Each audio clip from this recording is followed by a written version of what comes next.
kandidato sa pagkakongresista dyan sa Pasig, viral ang kabastusan sa mga single parents. Aba syempre, usapang single parents na yan.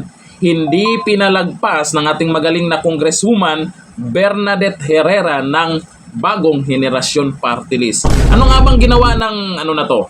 Itong kupal na kongresista na to dyan sa Pasig. Iboboto nyo ba to? O eto, ginawa niya. Viral siya. Minsan sa isang taon, ang mga solo parent na babae na nireregla pa, Nay, malinaw, nireregla pa.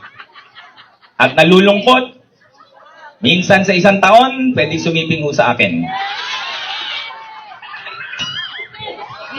Yun nung interesado, magpalista na. Oh, ayan. Gusto mo mag-viral? Ayan, napagbigyan ka na. Pero yung biro mo, hindi bumenta. Dahil nag-viral siya sa kabastusan niya, ito mariing kinundi na ni House Deputy Minority Leader at Bagong Henerasyon Party List Representative Bernadette Herrera ang ginawang pambabastos ng isang lokal na kandidato sa mga solo parent. Sa isang speech na nag-viral online, biniro ng naturang lalaking kandidato ang mga babaeng solo parent na maaari silang magpalista para siya ay gwapo mo talaga. Iboboto nyo ba yung mga ganyang kongresista? Pasig, gising-gising na.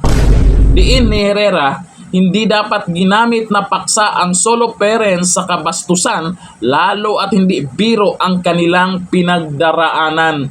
Alam po natin kung ano po yung mga pinagdaraanan po ng mga solo parents sa pamumuhay, paano buhayin po yung mga anak nila. At itong si Congresswoman, nag-react po dito kasi alam po natin, itong mga solo parents talaga ay malapit sa kanya.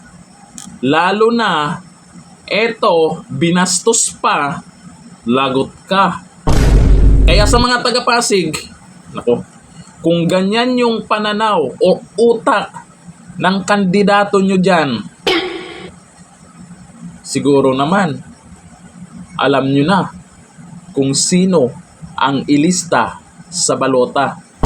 Pero okay lang yan. Nag-viral ka naman. Pero ang masama dyan, nag-viral ka dahil sa bunganga mo na puro kasamaan. Nag-viral ka nga, pero negative naman. Anong resulta niyan? Negative din yan. Sa mga taga-Pasig dyan, comment tayo dyan. Hanggang dito na lang. Thank you. Bye-bye.